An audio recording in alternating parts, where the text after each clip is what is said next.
This program is part of the Cosmic Potato Podcast Network. For more shows like this, visit our website at cosmicpotatonetwork.com. Watching television, watching television. Watching television, watching television.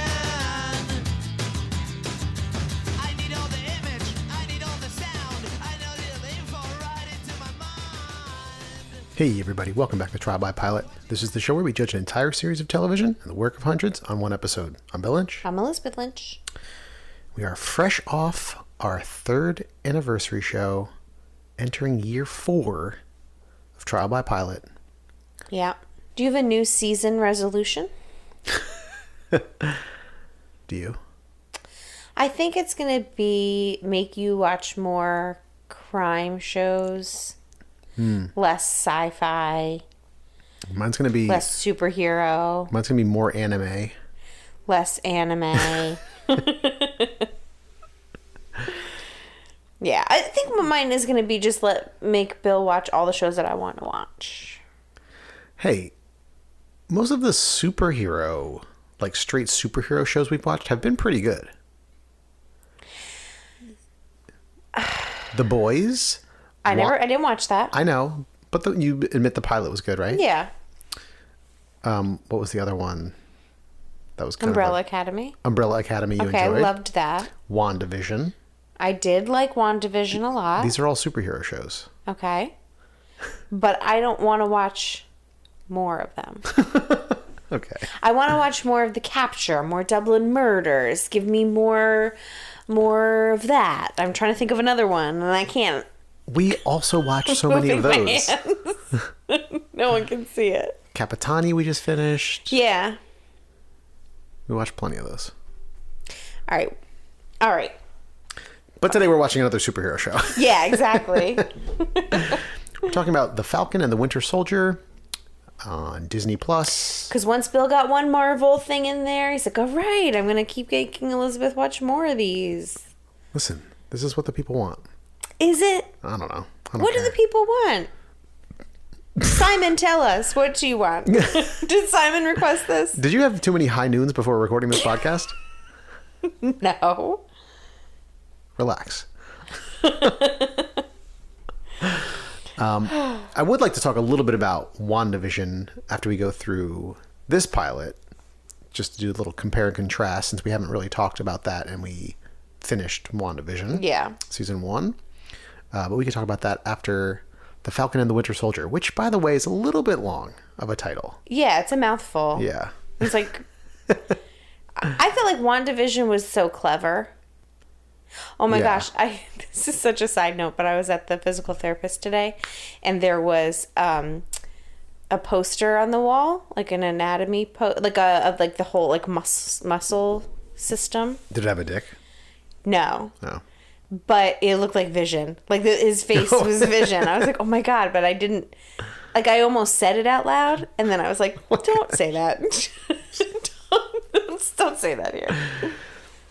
All right, let's get into the plot of this pilot episode. Sam, who is the Falcon, is getting dressed up in a suit, looking real nice, and he has the Captain America shield still. And we hear a voiceover of him talking to the former Captain America, Steve Rogers. You know, how does it feel to have the shield? And Sam says, like it's someone else's. And he says, well, it isn't. And then we find out that a terrorist group called LMFAO was hijacking a plane. LAF. And kidnapping someone. And so this is, you know, basically the pilot starts with this crazy action sequence of, you know, the Falcon flying up to this plane and what? This was the most over-the-top, ridiculous scene. I mean, it's cool. It's very cool that he can fly like this, so why not show it off? But it is so ridiculous. It takes me out of, like, any, like, realm of, like, a real... I know that it's superhero, but, like, it was ridiculous. The entire sequence. It was I mean, it was an action sequence. It was a superhero action sequence. Yeah. I don't think it was the most ridiculous or over the top thing I've ever seen. So this was for anyone who thought that WandaVision was way too calm until the last 2 episodes. This was for them. Listen, it was a bit much. I almost, now that you said that though, that like you started to say it took you out of something, I'm almost glad that they did it at the beginning and then got into the character stuff as opposed to trying to like do this like grounded character stuff with both of them and then having a crazy action sequence. Yeah, I guess. I feel like this was the better of those two. Right. You know, just start it off like nothing has really happened yet. Just you have a crazy action sequence and then you get to the story part. It's just like whenever there's stuff like, it's so cheesy because then there's that other guy who's like watching him from down below, like in his earpiece with his binoculars, Yes. and he's like, "Oh wow, That was so cheesy. so dumb! Wow, look at him go!" I even wrote that. Like, why do there need to be these cheesy one-liners Yeah. of this guy? And it was so awkwardly edited too. Like, it just felt so off to me for Yeah. like what is usually a very well polished product by Marvel and Disney. Yeah, I mean, you know, it wasn't like badly produced. It just felt like, I don't know. Yeah. It felt cheesy. it felt cheesy, and also like I was just remembering him landing on the plane. Like, so he flies up to this plane that's been hijacked. He lands on the top, and he just like the one guy, like I said, like the pilot was shot, right? The pilot's dead, and then the Yes. hijackers flying the plane. Yes. And so I guess he was just lucky that the hijacker wasn't looking when he looked down, because he like looked down into the window and he's like, okay, he didn't see me yet, but it was just like so obvious. And if you're flying a plane, like you would see a shadow, like. It was just so stupid. It's like, oh, let me very discreetly like look right into the windshield. Well, then he looked in again, and the pilot saw him. Right. Like, listen, there's always a little bit of humor to these movies and shows too. So, you know, I was expecting that kind of thing. That bothers me less than like poorly written one-liners that are Yeah. like ham-fisted in there.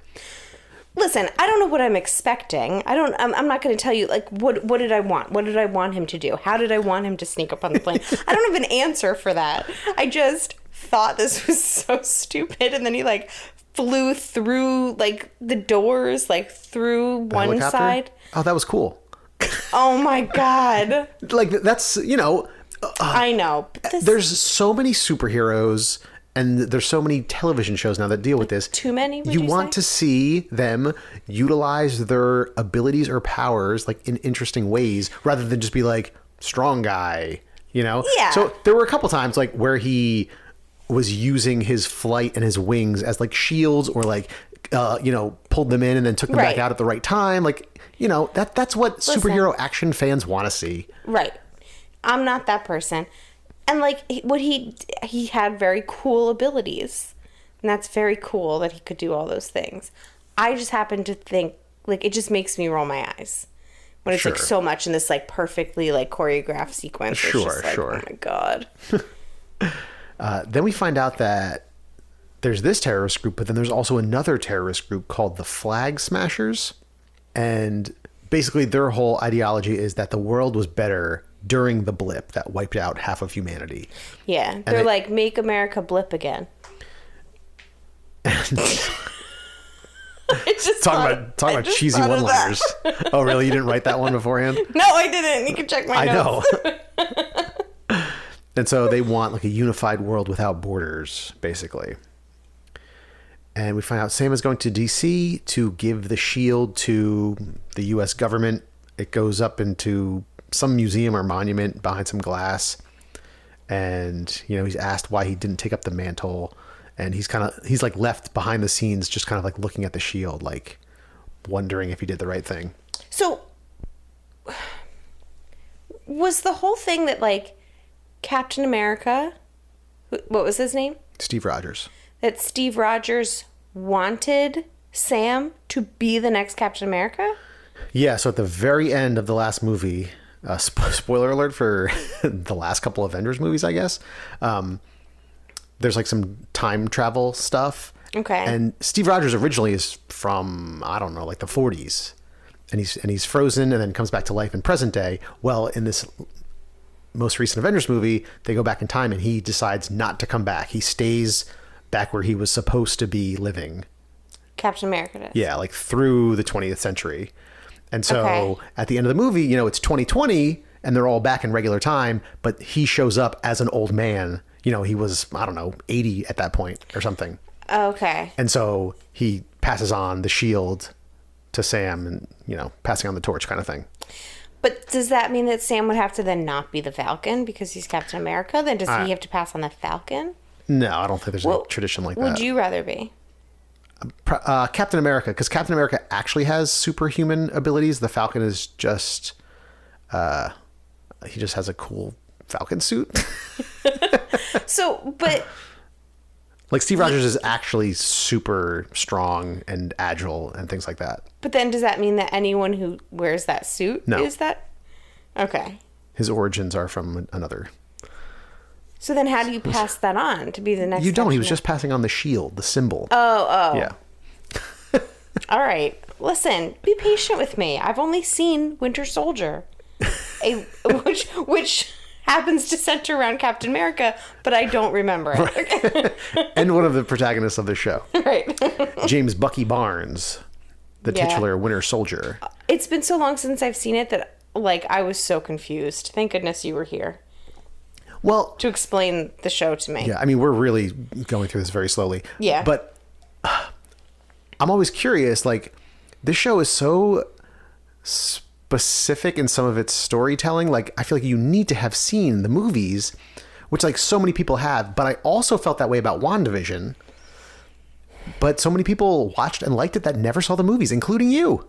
Yeah, I would say being someone who didn't watch any Marvel movies except one, and then watched both of these shows, WandaVision was much easier to get into. They like explained the characters better. This, I truly had no idea what was going on. I was very confused. Now, do you think that that's silly? Like, do you think that I should have? Well, no, I'm just surprised to hear you say it was so easy to follow along with WandaVision. Like, maybe you're talking about after the whole show, but like after the pilot, there was no way you knew what was going on with any of those characters from No, WandaVision. I didn't, but it was like really interesting, and I like was seeing them as like characters on their own. I knew that I was missing something, but I also felt like, okay, they're going to explain this. Like, I will get it eventually. And again, like that pilot, I was like kind of on the fence of whether or not I was going to watch the show. Right. But like I liked it better than this pilot, where I feel like I was lost like right from the start. Like Yeah, I mean, I guess that is the difference. In this one, they really assume that you know a lot of the backstory. I think this is probably for fans. I mean, this is definitely for fans. I feel yeah, like of course. they did WandaVision in a way to bring in more fans, and this is for people who already are. Yeah, I don't think they made WandaVision with that specific thing in mind versus this one. I think it was just a totally different style of storytelling. Yeah. But yeah, they really assume that you know things about these two characters. I mean, the Falcon stuff, you can like kind of assume certain things. It doesn't get like that deep, to be honest. Okay. But the Winter Soldier stuff, like, you kind of have to know that. I don't know. I guess maybe they did it a little bit. You kind of have to know his backstory of how he was manipulated and did these terrible things. But you see the dreams and you see the scene with the therapist. Right. So they kind of show it. And like they're going to explain it more. Right. I just felt like it was kind of like for a pilot, I was just like, wait, what? Like I felt very lost. Yeah. That's all. All right. So Winter Soldier is in therapy after having a nightmare, though he denies it to the therapist. And, it's a nightmare about him murdering some innocent person when he was the Winter Soldier. Mm-hmm. And so he tells her, hey, I crossed the name off of my amends list. But as he tells her the story, we see what really happened, which is him like getting someone arrested that was working for Hydra and still abusing her power. Mm. And so she tells him, like, listen, you need to open up and foster friendships. You're 100 years old. You have no family, no friends. And so then we see him going to lunch with this old guy who lives in his building. And we find out that his son was killed overseas on some business trip. And James kind of like looks at him with some worry on his face. And he's on a date later that night, which like basically the old man forced him into by like asking out the bartender at this restaurant. And, you know, the date's going okay. It's pretty awkward. And, you know, is complimenting him about how kind he is for spending time with Ori, this old guy. You know, it's been really tough on him since his son died. And the toughest part for him is not knowing what happened. And so he like leaves suddenly, goes in to check on the old guy. And in his apartment behind him, we see a photo of the young guy that the Winter Soldier killed in his dream and in real life. Yeah. So like, that's why he's helping out this guy, because he murdered his son. Yeah. And then we go to Louisiana, where Sam is trying to help his sister with a struggling fishing boat operation that was their parents. I guess, did they say how the parents passed away? I don't remember I don't now. think so. And he thinks he can use his status as an Avenger to like help get a loan. But he hasn't had income in 5 years, obviously, since he hasn't existed. And they get declined, even though this guy's like, you know, trying to take selfies with him and everything. Yeah.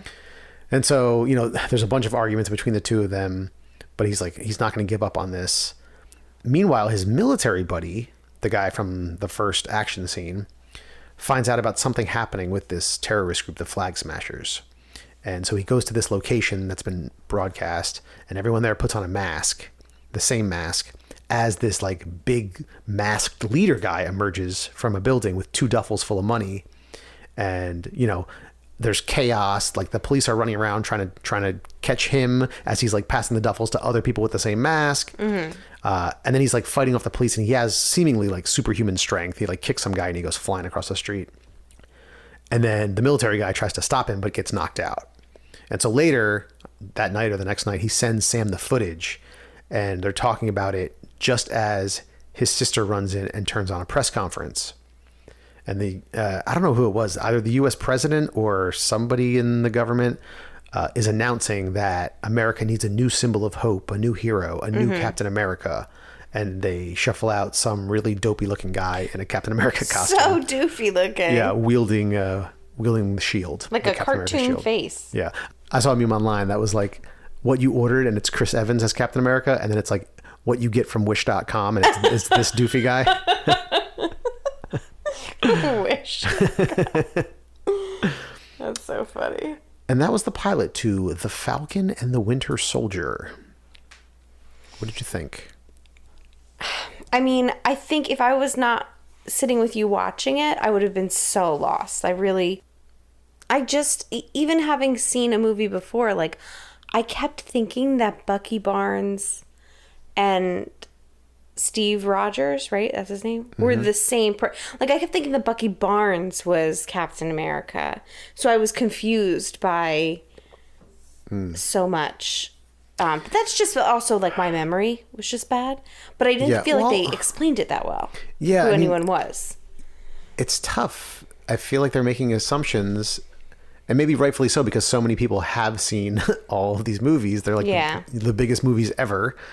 But, and you know, they try to drop a line in about each of these things to kind of catch up people that are first time viewers, like about the blip. But like, one line doesn't really give you the context of what the blip was. Well, I only know what the blip was because I watched WandaVision. Right. Because if I hadn't, I would have been like, what are they talking about? Right.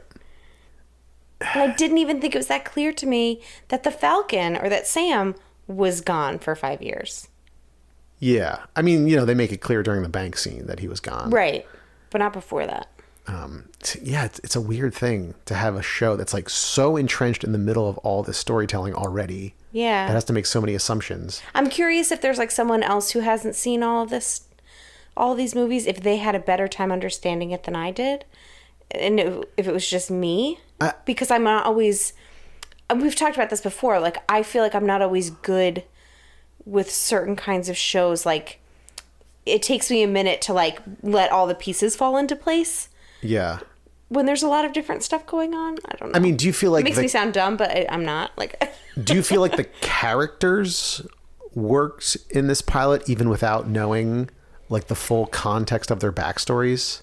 What do you mean? I mean, like, you know, you get glimpses into Bucky's dream and his and talking to his therapist. So you kind of get a sense of what's going on with his character, even if you don't really know what happened in the past. Yeah. Yeah, and I would say probably the same for Sam. Yeah. So that I think was okay. It was done well. It's just I was a little lost with the way they were telling the story. Yeah. I mean, I thought... But great action scene in the beginning. Great action scene. I thought it was fine. It was a little over the top. And No, it is fine. It's what this show is. It's what people want from it. Although, I think it's going to be... I saw a lot of people online saying, like, the pilot was so boring. Oh, really? Yeah. And I think it's going to be more character focused, like just delving into these two characters and like what's going on with them after all these crazy events have happened. And now, like, I mean, there's like all these terrorist groups, but like things have relatively calmed down. There's no like intergalactic fucking villain to fight right now. Yeah. And I thought both of the leads were pretty good. Yeah. Some of the dialogue at times was a little forced and cheesy. It was mostly his military buddy, and like some of the stuff with his sister I thought was a little forced. Mm-hmm. Just because there were so many scenes with that situation. But that was like, that storyline I followed so well because that was like the most normal and like a brand new storyline. Sure, you know what I mean? Like, yeah. So I mean, I like the fact that they're probably going to just follow along with their personal stories. They're going to get together at some point and have to fight some plot by these terrorists. Yeah. So I'm interested to see how they weave in their personal backstories and like what they're going through with that. Yeah. There were also, wasn't really anything that intriguing about the pilot. Right. If you like Marvel, I'm sure it'll be a competent show and fun. There'll be an action sequence or two here and there. Mm-hmm. Are you going to keep watching it? I think I probably will, just because it's only 6 episodes. Oh, really? I've already watched one, and I've watched every other piece of Marvel content, so why not? Why not? Keep going. Is this released weekly, the same way WandaVision was? I believe so. Yeah. When I looked, there was only the pilot still. Yeah. So there's probably, by the time this podcast comes out, there'll be have been a second one released. I don't think I'm going to keep watching it. That's fine. Yeah. Will you watch this? I'll watch Call My Agent. Still? Yeah. How many seasons is that show? I don't know, but it's just like not a show I can multitask because I have to read the subtitles. So I watched a little bit today and I was like, oh, right. I love this show. It's just so good. So we finished WandaVision. Yeah. A couple weeks ago now. We finished it, I don't know, the day after it ended. Yeah. We weren't that far behind for once. Both really enjoyed it. I loved it. I mean, I think we very briefly touched upon it during the 3rd anniversary episode. Didn't we talk about WandaVision? The strongest parts of the show were the really innovative things they did with playing with genre. And then by the time Catherine Hahn's character was like full on witch and they were like flying around through the air, and then the two visions were flying around through the air, it was fine. Like, I was expecting that to happen. I knew that was going to happen at some point. It's a superhero show with supervillains. Like, that's what's going to happen. There's going to be like some big fight, some big climax. Of course. There has to be, right? But that was not the most intriguing part of the show. No, it wasn't. I thought some of the witch stuff was interesting with Catherine Hahn's character. Sure. I thought Catherine Hahn, I think I saw this before. I thought Catherine Hahn was really excellent, and I hope she's nominated for something for this. My other favorite part, like what you just touched on before, is like them with, the different genres of TV, or the different decades of TV, I guess. Yeah. I guess it was all the same genre. Was done so meticulously, like to a T. The set design, like the fact that like the house had the same basic footprint in every single decade, but it was completely like redone for like that era, and the one was basically the Modern Family house. Like, it looked exactly like the Modern Family house. And like that, like, I think they had a specific show in mind for each one that they were doing. Oh, totally. And there was one that I couldn't place. Like, I could not figure it out. And for like a split second, I was like, I don't know, it's kind of like Malcolm in the Middle, I guess. But I like went like, I still couldn't figure out what it was. And then in one of the last episodes when they're kind of like going through the TV, and it was like there's a bunch of TV shows like clicking through. Yeah. And Malcolm in the Middle was one of them. And I was like, oh my God, that's exactly what they were doing. Because even her character, I couldn't figure out her character in that episode. I'm like, who is this mom? And obviously it was like Malcolm's mom, where she like wakes up with curlers in her hair. And she's like, eat cereal. You know, like, I was just really impressed with that. I thought it was a cool show, like just conceptually with the TV thing. Yeah. And the hex. Yes. But also, like, I think they did such a good job of, like, around, like, the whole meeting. It was, like, all centered around this woman's grief. Yeah. And, like, the lengths she would go to for that. And I just thought that, like, at times, it sounds, like, cheesy to say, but I thought at times, like, it was really beautiful. Yeah. And kind of cool when they're, like, when that one woman went through the force field again, whatever, and she went through like 3 times and changed her DNA. Now she's like superpowers. Yeah. That was kind of cool. Anywho. Yeah. I mean, I almost wish, I agree with everything you said. I wish there was a little bit more emotional oomph to like the last couple scenes. Yeah. You know, like where she's basically coming to terms with the fact that she manifested her children and her husband, but like now they are real. Mm-hmm. Like she has created real people, but like now and that she loves them. Yeah, but now like they're just gonna vanish. Right. Like it just didn't have the weight that I thought it should have. Yeah. Just that last scene. The rest of it did. And what's her face from Two Broke Girls was in it, which I was like, oh. She's funny. I mean, Two Broke Girls was so dumb, but I like her. Kat Dennings, right? Yeah, yeah. I like her. But You leave her alone. She didn't write Two Broke Girls. I thought she was a writer on that show. No, really? No, I'm just making I wonder if her whole thing was like, let me see how bad I can do this. Let me just yell every line. I mean, I guess it worked because that. If that's the script you're given, like just Right. you just work with it. Yeah, wasn't that show on for 7 years or something? Oh my God. People are so dumb. All right. Anything else about the Falcon and the Winter Soldier or any Disney related content? Disney related content. I'm a real Disney guy. Are you? Yeah, it's had a deep impact on my life. You strike me as a Disney guy. Yeah. No, there was something actually I thought that was happening on Disney, and now I can't remember what it is. Oh. Oh well, I mean we don't have Disney Plus, so. Well, we'll be back later this year when Loki comes out, another Marvel Disney Plus show.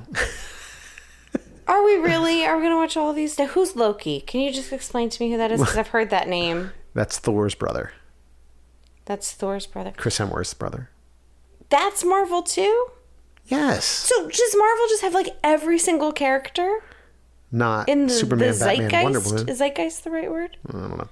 I don't know. There's also either. DC, which is Superman, Batman, Wonder Woman. No, I know that, Aquaman. but like Thor is a superhero, a Marvel superhero. Yes. Well, he's also a Greek god, but Okay. he was a Marvel A Greek superhero god first. or a Norse god? Well, yeah, Norse. Yeah, get it right. I saw Ragnarok. Okay. Okay, sorry. I know all about Norse mythology now. Yeah, so the movies and the TV shows will continue on in perpetuity, and we'll just keep watching them forever. Forever and ever and Forever ever. and ever. Our grandchildren will watch them. Well, there'll be new ones out. Yeah. Yeah. Hey. Oh God, how exhausting to be a kid like our grandchildren's age when we have grandchildren someday, and like have to go back and watch the whole. What do you call it? Yeah, people won't do that. No. Not at a certain point. You don't. People now aren't going back. I guess some people are, but most people. Canon. That's the word I was looking Oh for. yeah. Most people aren't going back now to watch like the first Iron Man movie. Some people are, but. Well, maybe if you're on Newcomers, that podcast. Oh, maybe. So I just started listening again. So they just finished. I didn't listen to all of them, obviously, but they did all of the Lord of the Rings, but they just went like really, really deep into it and watched everything and listened to everything, like possible thing. And so now the 3rd season they're on, and they just started doing the Tyler Perry universe. I saw an ad for it. Yeah. It was a really good episode. I haven't seen any Tyler Perry, but they said, they're like, we're not going to do every single one because it's like too much of an undertaking, and we went like way too hard with the Lord of the Rings. But Well, the first one they did was Star Wars, right? The first season? yeah, the first season was Star Wars. Have you listened to all of them? No. Oh, okay. No, I listened to like maybe 1 or 2 Star Wars, 1 or 2 Lord of the Rings. Oh, okay. I was going to ask, did they prefer one or the other, or did they get really into one and not the other? I don't know, because I didn't listen like consecutively. Yeah. I like the concept. It's a fun, funny show. All right. Anything else? Nah. All right, everybody. Join us next week for another edition. And you can find us on Facebook. Another edition. If you have suggestions on shows for us to watch, you can email us at trialbypilot@gmail.com. You can find us on Facebook, Instagram, and Twitter at trialbypilot. And please go on to Apple Podcasts, Stitcher, Spotify, wherever you're listening to this. Subscribe to the show, leave a review, and tell a friend. And thank you to the Beats for providing our theme music. Thanks, Beats. Bye. Bye. Watching